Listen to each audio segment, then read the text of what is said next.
everyone, I'm Shaylin here with Reedsy. So today I'm going to be reacting to writing advice from Twitter. So just got a compilation of different writing advice in the form of tweets. I haven't seen these before, they've been compiled for me, so I will be reacting to them for the first time. I know it's a range of different authors because the writing advice is coming from Twitter. Obviously it's going to be very compact, very small. There's only so much you can say in 240 characters. That's just the nature of the medium. The first piece of writing advice here is from Alicia Rye, and it's not really a hot take, more like a common sense one. If you not so secretly hate what your writing won't be that good. I think there's definitely like a lot of truth to this. There are a lot of reasons why you might be a little upset or feel a little off about your writing. And I do think it can cause problems if you equate too closely how you feel while creating the work versus the quality of the work, because sometimes you're just in kind of a low point and you're not feeling very confident, and that doesn't mean the work is bad. But I do think that there's still a lot of truth to this, and I think that a lot of the time when I'm editing something, the easiest way to find problem spots is just to think, what do I not like? Like, what did I not enjoy writing? It's probably a little bit off. If you don't like a scene, probably the scene has a problem with it. You probably don't like it for a reason. So I think being in tune with how you feel about your work or different parts of your work can be really eye-opening. So is this 100% true all the time? There are a lot of reasons you could hate your work, but I do think that if you're feeling, at odds with what you're writing, it's probably because there's something wrong with it, and if you don't like it, then what are the odds that a reader would write? So this next one is from Anne Lamott. Second most horrible part of writing after the writing part, reading what you've written. So disappointing. All your gravest personal defects show. It's 7th grade gym. Your overall self-righteous desperation to please self. So long deep breath, then edit as you would for a friend. I think that last bit, edit as you would for a friend, is a really great piece of advice. It can be really easy to fall into a pattern of almost bullying yourself in editing, and I do it too. I've left notes for myself that are like, why is this so bad, you idiot? I would never leave that comment for anyone else. It's not gonna make you feel better about the work if you just keep bullying yourself over your writing. So edit as you would for a friend, I think, is a great piece of advice here. Also keeping in mind, if you were editing for a friend and you spotted a problem in their work, you wouldn't think that they were a bad writer or anything. You just point out the problem because you want to make the work better, and taking that same mindset into editing your own work can make it much more approachable. This is a two-parter. Okay, so first part here is from Matt. I have a story I'd like to write. Beyond just start, is there anything you can tell me to get it done? And from Augustin Burrows, he says, it helps me to not start at the beginning. Then try and get it all out at once without reading as you go. Just write until you have the whole story out. Then binge watch something totally unlike your story for a day or two. Then get back to the story and revise. Feels like it's more in the context of a short story or a short piece. I mean, I can't imagine doing this for a novel unless you can write super fast. I can't really imagine doing that for a novel, but for a portion of a novel or for a short story, it can really help to just not let yourself second guess, just get it out. I mean, he says it helps me. He says this is, because I can say this is the opposite of my writing process. I pick up things as I write, I read it over, I edit as I write constantly. Everyone's going to be different, and if you feel stuck, sometimes just getting it out, not looking back, is what works for a lot of people. Maybe even for the majority of writers, that's what helps them. Reading it over too much can make you start to second guess and get caught up in editing. I'm maybe a bit of an exception to a rule there, in that that's how I prefer to write. And I think that that piece of advice about not starting at the beginning can also help if you're feeling stuck. It can help to kind of take that Occam's razor approach, problem solve your writing in a way that's so obvious you maybe wouldn't even consider it, right? Like, oh, I'm stuck at the beginning, then don't start at the beginning. Harlan Coben says, harsh writing advice. Writing can be miserable some days, but fortunately, the only thing that can make you more miserable is not writing. Wait, is that harsh? I don't think that's harsh. Honestly, this is so true. This is so relatable. I know for me, if my writing isn't working, it just feels like something is off, and it does make me kind of miserable. If something's not working with my writing, it feels like a constant little frustration that I'm always a little annoyed with, even when I'm not writing. And when writing is going great, then I will be in a great mood no matter what is happening. Yeah, writing can be miserable. You get stuck on the story, you can get really frustrated sometimes. Writing can be really frustrating if it's not working, if your writing is not working. But it's true that just putting it off and not writing if you're in like a frustrating point with your story is not going to fix the problem. The thing that fixes the problem is sitting down to write and getting through it and getting the story working again. So I don't think this is harsh. I think this is extremely true. I relate to this a lot, and this is something that I know I have done, and I need to keep reminding myself, I'll be writing a ton and on a roll, and then I'll hit a block and I'll get really frustrated with the story because suddenly it's not working, and then I won't write for 2 weeks. And I'll be like, oh, why am I not writing? Why is writing so miserable? And it's like, because you're just letting this problem sit and stew and become bigger than it has to be. Just sitting down to write, work through the problem, and you'll be on your way again. All right, so this is also from Harlan Coben.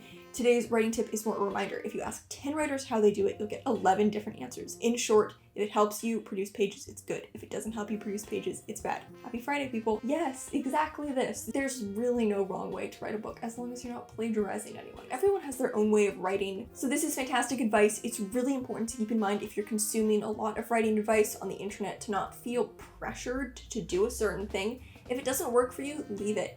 And just keep things that help you. And what helps you might change day to day or story to story. Okay, so this is from Irvine Welsh.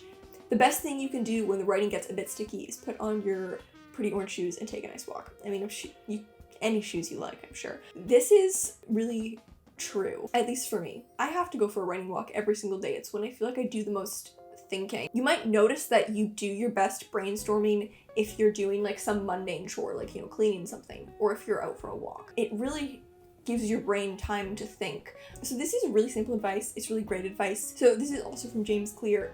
The trick to writing well is to take long sentences and make them short, take confusing ideas and make them clear, take unrelated concepts and make them related, without losing the main idea in the process. This is good line level advice, take long sentences and make them short. You do want sentence variety in your prose, of course, but short sentences are usually easier to read and are less likely to be unclear. A lot of writers, I think, strive to have these like really, really long flowing poetic sentences, but a lot of the time the sentence just starts to trip over itself. Shorter sentences are punchier, and I think that when in doubt, if you have a semicolon, put a period there. Take confusing ideas and make them clear. I mean, easier said than done, but extremely true. Take something complex, present it clearly on the page, and you probably have some pretty strong writing. And take unrelated concepts and make them related. Finding the bridge or the link between things that seem unrelated or even seem contradictory is a great piece of advice. Even a great piece of advice for character writing, right? Finding things that seem unrelated or contradictory within your character and figuring out how they make sense together. Reading a novel I finished then abandoned in 2018. I think it has promise and needs another draft. It was too prescient then and needs to not feel too on the nose now. Editing is so exhausting, maybe an hour a night? I think I can manage that. And Joyce Carol Oates says, really, there is no choice but to write it entirely over. Every sentence. You have outgrown this draft/voice and will not care much about it subsequently. But if you rewrite, you may come to love it passionately. To be honest, I think she's right. Completely rewriting a draft is not going to be for everyone in every single case. If you wrote something many years ago and you haven't worked on it since, it is going to be a relic of your voice at the time. And assuming you've developed a lot as a writer, you may just want to restart. I think Joyce Carol Oates just knows what she's talking about, because this is a very bold piece of advice, from one tweet to gather that someone needs to rewrite their whole novel. But I think she's completely probably correct in this case. I think if a writer is working on something from 2018 up until now, they've been working and molding the voice the entire time. But if you write something in 2018 and then abandon it and come back to it now, you probably abandoned it for a reason, and you've probably changed a lot. And so rewriting it is probably actually a really good idea. It's a bold piece of advice, but she's right on. I think she's probably right. I mean, only the author can really know what's right for their book. Okay, so this one here is from Mark Manson, and it is a reply. Don't know what the original tweet was, but we'll just look at it in essence of itself. Write at least a little every day. If it's boring, then it's bad. Delete and rewrite until it's no longer boring. The real writing is revision. Revision is what separates the pros from the amateurs. So first of all, write a little every day. I don't really believe this just because I think it's not feasible for everyone, writing every day, even if it's just a little bit, and it's just not some people's preference. Some people just they like to have breaks and they like to have time off from the manuscript to think about it. So If that works for you, great. To be honest, I think it's a pretty small percentage of writers who can actually write every day. I think it's very common advice and it works for a very small number of people. If it does work for you, that's fantastic. It probably doesn't work for the majority of writers, I would say. If it's boring, then it's bad. Delete and rewrite until it's no longer boring. This sounds harsh, but it's pretty true. I think it's a debated piece of advice over whether if you find your writing boring, that means it's actually boring, right? Because you might have spent months with it and so it doesn't have the same shine to you. But I think this goes back to that very first piece of advice in this video, which was if you hate it, it's probably not good. If it's not interesting to you to write, find a way to make it more interesting. And the final thing, the real writing is revision. Revision is what separates the pros from the amateurs. You know, everyone does a different amount of work in their first draft versus their revisions, but revision is going to be probably what makes your work shine, especially with a novel where it's so long. Writing a super clean novel, pretty unlikely unless maybe some people who, you know, have just written a ton of novels and they really have their process down and maybe they do extensive planning beforehand. It is true, I think the magic is usually found in revision. You can practice drafting, you can draft a ton of stuff, but you won't really find your writing starting to improve until you start putting time into revising it, learning how to revise well. I think that is where you'll see the biggest improvement in your writing, is learning to be a good editor, not actually to be a good writer. Because that's where you have to actually pay attention to what you're doing into the craft. In the first draft, you can really do whatever you want because the goal is just to get it on the paper. It's in revision where you actually have to start paying attention to all the details. So here's one, this is from Nimble Toes at Neil himself. Mr. Gaiman, I desperately want to become a professional writer, but I have no college degree or practical experience in the craft. Only a love for words and books. Do you have any advice for me? And Neil Gaiman says, read everything you can, write everything you can, start writing shorter things and go on to longer ones. Simple advice, but it's very true. You know, if you're trying to get into writing and you are worried that you don't have a degree or, you know, any kind of practical experience, don't worry about that. You know, writing is an art form. You don't have to do a job interview where you show your qualifications to write a book. All you have to do is open your computer and start writing a book. No one's gonna ask for your degree, and no one's gonna care if you have one. I have a degree in writing and no one cares. The best way to gain practical experience is literally just by reading a ton and writing a ton. And even more than that, you know, quality over quantity, reading actively and really paying attention to what you read. We did a video recently on getting more out of your reading. Writing where you pay attention to the quality. So not just drafting a ton of stuff, but drafting and revising and paying attention to the line level and revising it and editing it carefully. Getting good feedback and implementing it. Starting with shorter things is a great strategy because it's easier and quicker to get feedback and implement changes. If you want to write a whole novel, that will take a very long time, and then it takes a long time to get feedback and then a long time to implement. If you start with a short story, you can write that pretty quickly, get some feedback on it, and you'll learn right away what the areas you need to work on are without having to wait to write a whole novel. And so writing short things, you can get and implement feedback much, much quicker. And so that can really help you improve. And you can also learn how to revise much quicker because you can write a short story and do 10 drafts of it. And in that time, you probably wouldn't have even written the full first draft of a novel. So from Sarah Reed, which I hope that's actually your last name because what a great name for an author. Today's unsolicited writing advice, do not settle. If it can be better, make it better. Brought to you by a major structural revision to a work in progress I thought was done. Yes, this is so true. If you know it's not perfect and you know you could still do more work on it, then do that, you know? It can be really easy to get a piece of writing 90 to 95% done and then just feel tired and kind of be like, it's pretty much there. If you know there's that extra 5%, do that extra 5% of work. Don't settle, you know, if in your novel there are a few scenes that you're not a big fan of, don't just be like, okay, well, it's mostly there, it's fine, there's a few scenes I don't like. Go fix them. It is worth it. If you realize there's a big edit you want to make, but you're like, I don't really feel like doing it, go do it. You will be so much happier if you do the work that you know the book needs than if you settle for something a little subpar because you feel kind of lazy. If you feel kind of lazy, maybe take a break and then come back and do the edit. You will be so much happier in the long run. So from Sloane Crosley, she says, a masochistic editing tip I like to give young writers is to imagine your work being read by the smartest person you know who does not like you. And then she corrects, OMG, you guys, editing, not writing. Write somewhere you feel warm, edit somewhere you feel cold. Have a good weekend. That's intimidating.